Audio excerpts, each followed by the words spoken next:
Welcome back to the Inside Public Accounting podcast. I'm Sarah Noonan, marketing coordinator for IPA, and I'll be filling in for Rob today.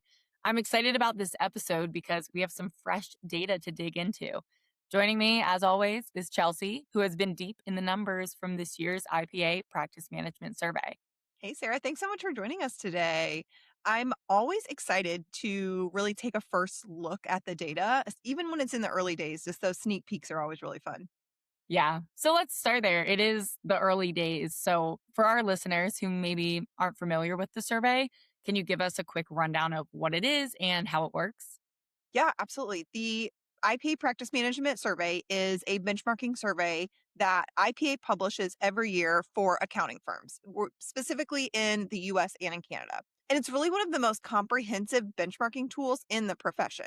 We're talking about data on growth and profitability, staffing, technology spend, pricing, et cetera, et cetera, et cetera. Firms submit their data to us, and then our team analyzes the results, and we publish data on the accounting profession.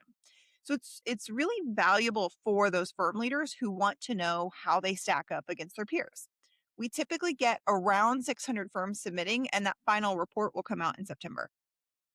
And that reason we're talking about it now before September is because you have the early data results now, right? Exactly. We have a little more than 350 firms in so far. So just over half of what we expect to end up with. And we like to do this early read because people are curious and I'm curious.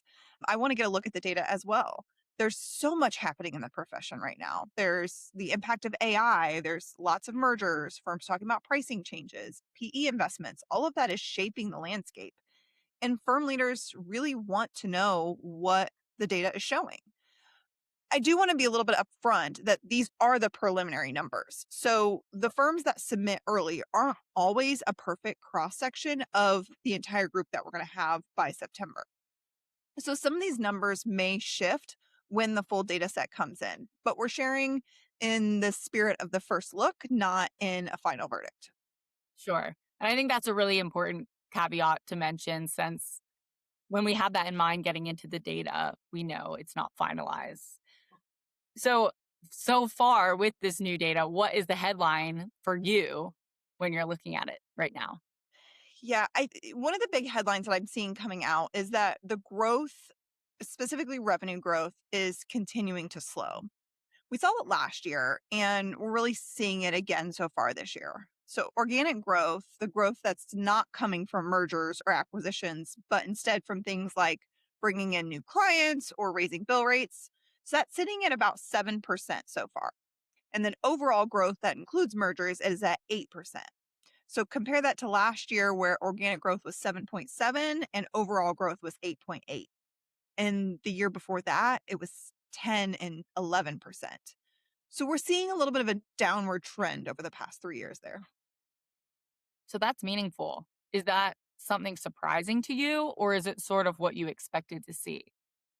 It's not surprising. The historic run up in growth we saw post pandemic was really never going to last forever.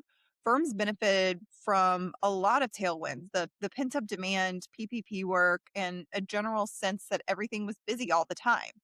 And a lot of that is normalized. So growth at 7% is still healthy. We're certainly not in a crisis. But it really is a signal that firms can't ride that wave anymore. They have to be more intentional about where their growth is coming from in the future. So, speaking of being intentional, let's talk about costs. What are you seeing there? So personnel costs are the biggest one, as always. And it's ticking up slightly to 49.5% of revenue. Last year was 49% of revenue. So it's not a dramatic jump, but it is moving in a little bit higher of a direction. So I think the talent market is still very competitive and firms are paying for that talent. Sure, that makes sense. Is there anything else that stands out to you with the firm costs? Technology. So technology costs are up to 5.9% of revenue, and that was 5.5 last year. And like a point 0.4 percentage points doesn't sound like a lot, but when you think about it across hundreds of firms, that's a lot of money in technology spend. And it's part of a longer trend. Firms are investing in AI tools and automation, workflow, cybersecurity, really all of it. And I think What's interesting to me is whether that spend is going to start showing up in efficiency gains. And I think possibly in the revenue per FTE number, which I think we may talk about a little bit later. But that suggests that maybe it will. Yeah. So let's hold on that. We will talk about it later and come back to that. But what about pricing? Because that's been a big conversation in the profession. Yes, this is one of the most interesting shifts in the data right now. So in 2025, 67.1% of revenue was coming from a traditional charge hour times rate model. So far this year, that's down to 63.8. So 67.1 to 63.8. So then the flip side of that is the value based pricing or fixed fee pricing. It now accounts for about a third of revenue. That's up from 29.3% last year. So that sounds like a pretty significant move in just 1 year. Yeah, it is. And I think it really reflects something important happening in the profession. So for a long time, the billable hour worked because you could bill out of your whip and the math made sense. But technology is really making work more efficient as AI can do in minutes what it takes staff to do in hours. So billing purely off time is really starting to break down.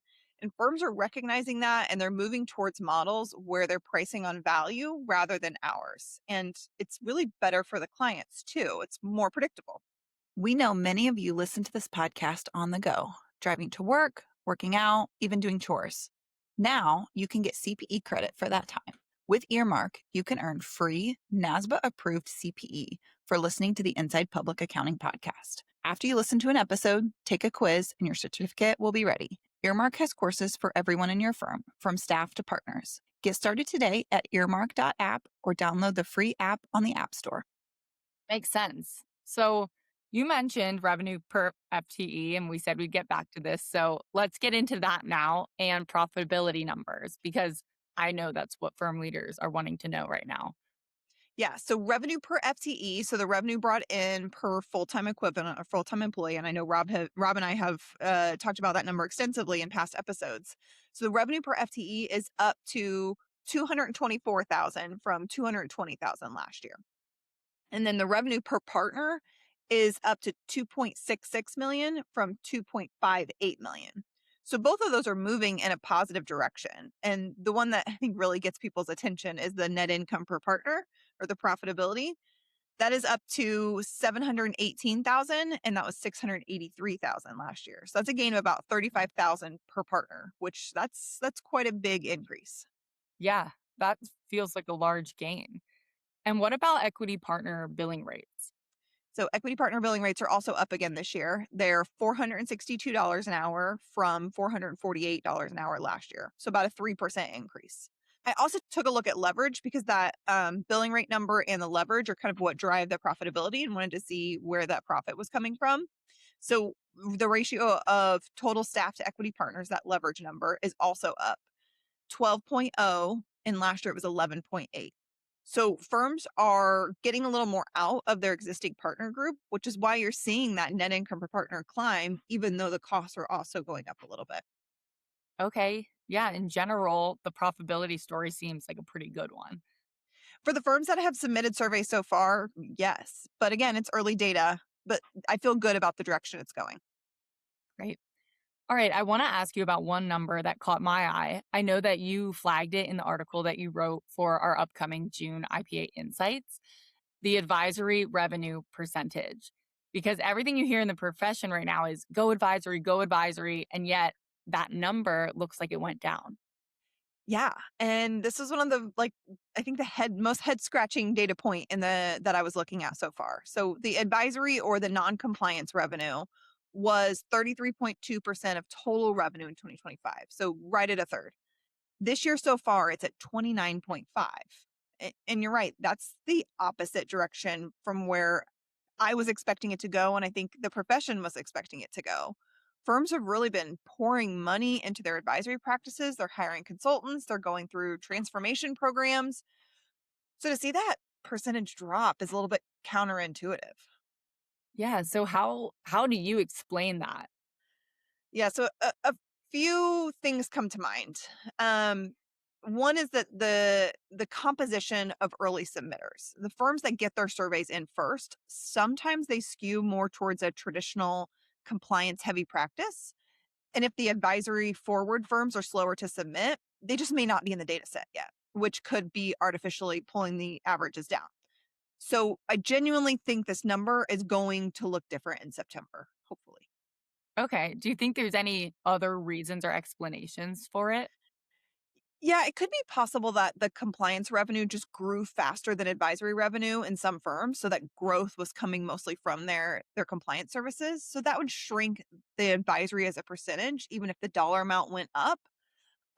Or, and this is something we'll keep an eye on. It's possible that the advisory revenue story is really more complicated than we thought it was. That Mhm. not every firm that says they're investing in advisory is seeing that show up in their revenue yet. So maybe there's a lag there. But again, I want to reserve final judgment on the story of the profession until I have the full data set.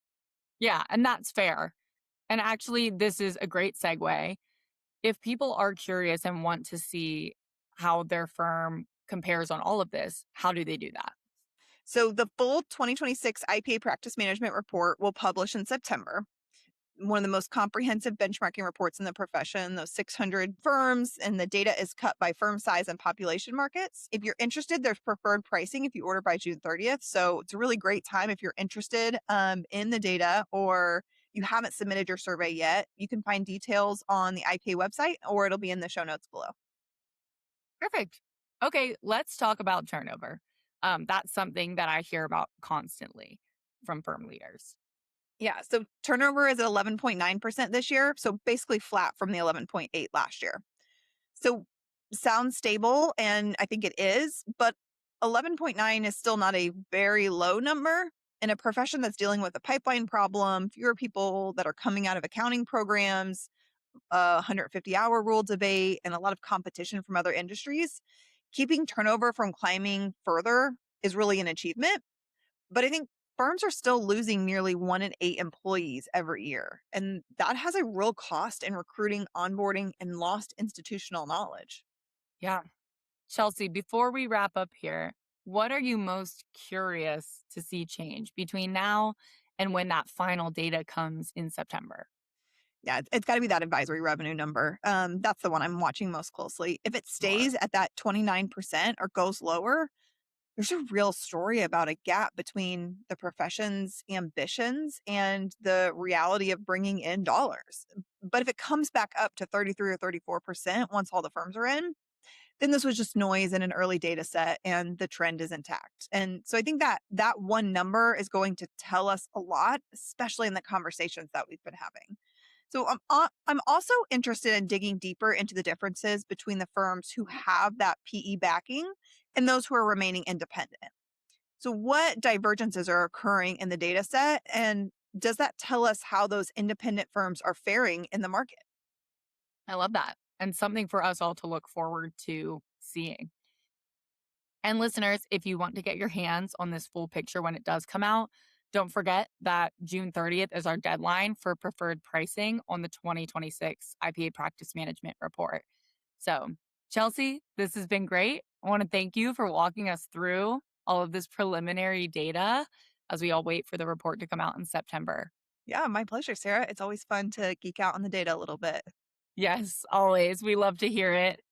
Thanks everyone for listening. And if you found this early data set valuable, like, subscribe for more insights into all of this practice management data, and share this episode with a colleague. We appreciate all of your feedback, and we'll see you next time.